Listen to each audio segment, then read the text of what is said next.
O médium segura o espírito, segura o palavrão, a agressão. Filtra. E aí que ele percebeu que esclarecer espíritos do outro lado da vida é muito mais complicado.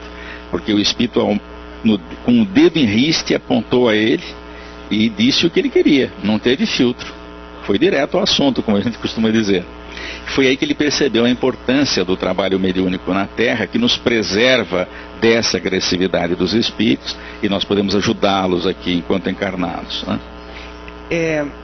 Há uma história muito bonita, aliás, há várias, dentro desse mesmo aspecto da influência espiritual boa, há várias histórias sobre esse tema, mas eu vou me lembrando agora de uma. Quando o compositor Frédéric Chopin se inspirava para compor as suas belíssimas composições, ele costumava dizer que ele ia para o piano sem saber o que ele ia escrever. E ele ficava dedilhando aleatoriamente as teclas, esperando aquilo que ele chamava de uma nota azul. A nota azul. Aquela nota que ele acionava, ela despertava nele, ela como que se fosse uma chave, que a inspiração espiritual chegava e se abria para ele, e ele começava então a compor a música. Temos notícias de vários cientistas que buscam também descobertas e de repente tem um estalo. Isto seria também, Américo, a ação dos espíritos positivos sobre as pessoas bem intencionadas? Sem dúvida. Qualquer ação do homem tem a influência espiritual. E se o homem atua no bem, ele vai ter ajuda. É por isso que quando temos uma tarefa, e essa tarefa às vezes é difícil, nós podemos solicitar a ajuda do amigo espiritual que nos acompanha. Fazemos a prece, a sintonia, lemos uma página, melhoramos as condições íntimas de sintonia e depois começamos o trabalho. E notamos que o trabalho sai melhor, porque eles estão nos ajudando. Sempre então é aconselhável que a gente se prepare para as coisas que vamos realizar, às vezes as mais simples ou as mais complicadas, com essa elevação. Isso, quando começarmos o dia de trabalho, no escritório ou em casa, nós podemos fazer isso, buscando sintonia. Os espíritos vão nos ajudar. Quando sentimos que há uma certa dificuldade em começarmos determinada tarefa, nós podemos usar esse recurso. Eles não nos desamparam. Se nós pedimos ajuda, eles vão ajudar. Agora, a sintonia, alguém precisa fazer, né? A iniciativa parte de nós.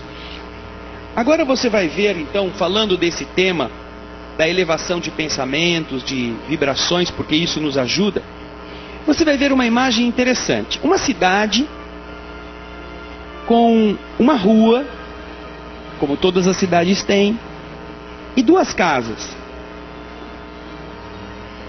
Observando essa imagem, você verá que na casa que está à direita no seu vídeo, não há uma atmosfera que a envolve.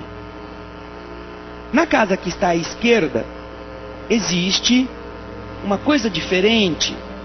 Eu vou pedir para o Américo, que conhece muito bem essa imagem, que possa detalhar o que significa isto, para que o nosso telespectador tenha uma ideia mais clara a respeito disso. Então, essas imagens são do Projeto Imagem e retratam a segunda parte do livro Obreiros da Vida Eterna, onde André Luiz conta que uma equipe do mundo espiritual acompanha 5 companheiros que estão em época de desencarnação. E essas imagens ocorrem quando eles visitam Fábio, uma das pessoas que vai desencarnar, né? Mas por que a casa dele era diferente assim da outra, do vizinho? Mais bonitinha. Porque ele era espírita? Ele era espírita e tinha o hábito de fazer o Evangelho no Lar. Aquela reunião familiar, onde reunimos os companheiros daquele núcleo familiar para falar, pelo menos uma vez por semana, alguns minutos na semana, em dia e hora marcados, que é o ponto de encontro entre os bons espíritos e a família. E com isso, ao longo do tempo, a casa adquire vibrações que vão se aglutinando em torno das paredes da casa. E isso impede, por exemplo, a entrada de qualquer espírito, porque tem espíritos aí por todo canto na rua. Começa a chover, eles procuram um cantinho para entrar.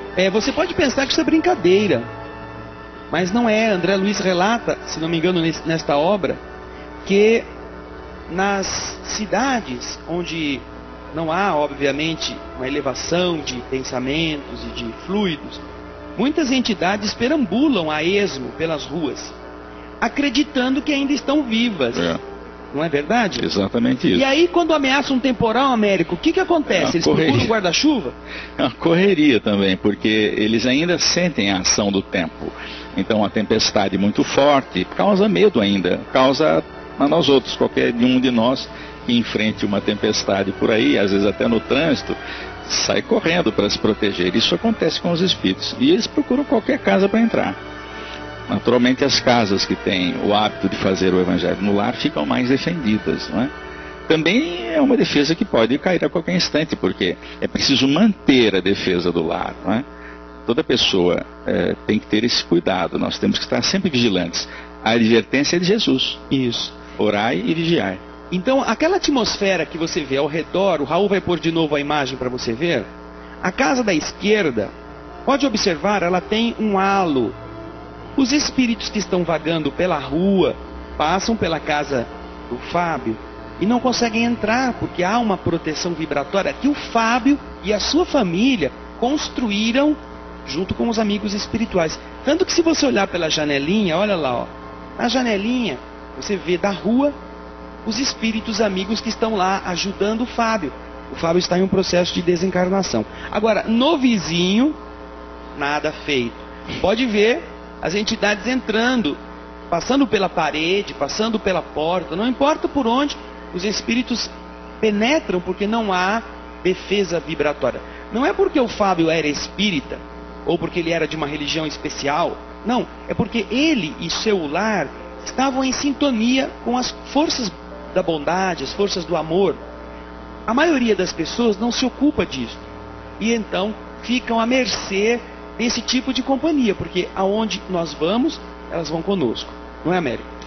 E não basta só fazer o evangelho no lar, porque faço o evangelho no lar, mas fica aquela briga o dia inteiro entre marido, mulher, filho, aquela bagunça. É preciso manter uma relação razoável entre os componentes da família. Claro que não existe família perfeita, há momentos difíceis que precisam ser enfrentados, solucionados e tal, mas é preciso manter esse clima, porque faz um evangelho por semana e estraga o resto do dia, a semana inteira, o ambiente psíquico, pelo mau relacionamento que as criaturas cultivam, aí não há como fazer e manter a defesa vibratória. Quer dizer que não é um ritual. Ah, né? Não é ritual. Não é um ritualzinho. Se fosse protegido por mais uma semana. Posso continuar na lama. Não existe isso. Não existe. É exatamente a lei de Deus dando aquilo que Jesus falava lá no Evangelho. A cada um segundo as suas obras. Portanto, conquistar paz no lar é uma construção diária. Dá trabalho? Dá. Dá trabalho manter? Dá também. Mas eu preciso construir diariamente isso para manter. O alerta é de Jesus. Ore e vigie. Quando? De manhã, à tarde, à noite, a cada instante. Porque nós recebemos torpedos e e-mails perniciosos todos os dias, a cada instante, no nosso computador caseiro. E no computador que temos aqui no cérebro também. Nós, aproveitando esta temática, estamos querendo lembrar a todos, falando com os espíritos, esta obra espírita que você está vendo a capa, de autoria do próprio Américo, depois de longos anos de experiência no trabalho de doutrinação com as entidades, ela foi escrita e editada há poucos meses. Já teve a sua primeira edição esgotada, já está na segunda edição. Muito interessante, muito estimulante, que ajuda muito a entender esta aproximação, como conversar com as entidades nas reuniões mediúnicas. Mas não é só para médiuns, não só para esclarecedores. São informações riquíssimas para pessoas que frequentam casas espíritas, para também